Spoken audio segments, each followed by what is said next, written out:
Statistics show that the number of incidents of arson in schools is falling because of initiatives such as the SCARE project, School Crime Arson Risk Evaluation.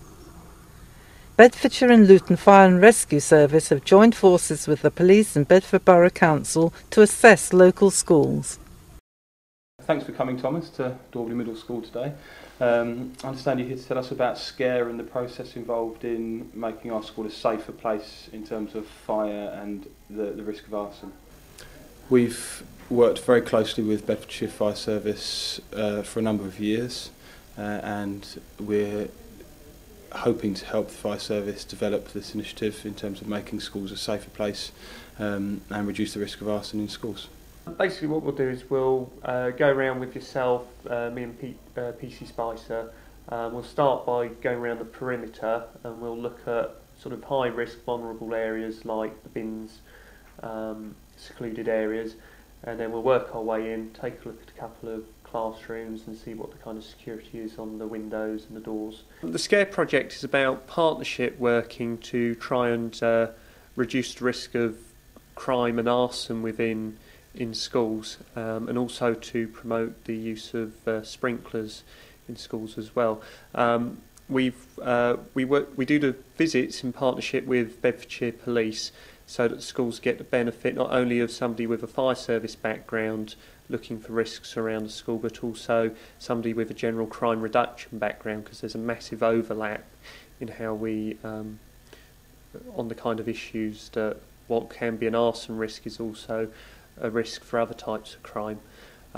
We've worked also in partnership with Bedford Borough Council, Central Bedfordshire Council and Luton Borough Council to run a toolkit on the schools that rates all the schools so that we can target the most at-risk schools first, so that we take a targeted approach to the work that we're doing.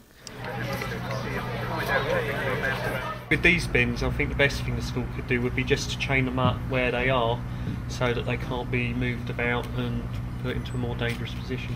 And the other thing is, of course, these could be used to transport property away, so anything that's stolen could be just stuffed in there and pushed out through the gates. So it's equally important, not just to chain them to that rail, but to make sure that the gates are closed as well.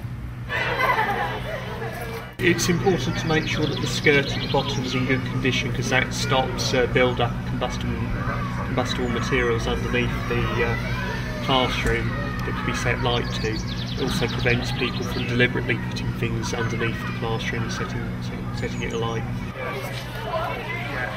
One of the first things that we consider when we look at the security, David, is the outside perimeter. We treat it like a castle, really. If the outside perimeter is secure, then the rest of the school's going to be relatively secure anyway. And this type of fence, because it hasn't got those horizontal bars that aid the climbing, is much more effective. It means that people can't get into the school, and probably more importantly, they can't get out easily, because that's when they want to get out, when they've got the property and they're trying to escape.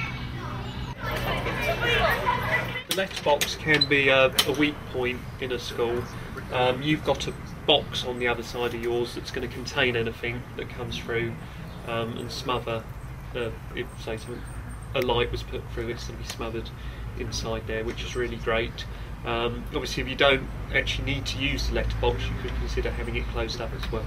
We talked about the physical security, and if your fences keep them out all well and good, and you've got a good alarm on the school, so that hopefully again will deter them. But a further deterrent is smart water. By marking the property in the school, your laptops, all of your IT equipment, anything really that's portable with smart water, it makes it less easy for them to actually sell on, and then less likely to steal it in the first place. So a good sign, well positioned like this, will actually be a deterrent.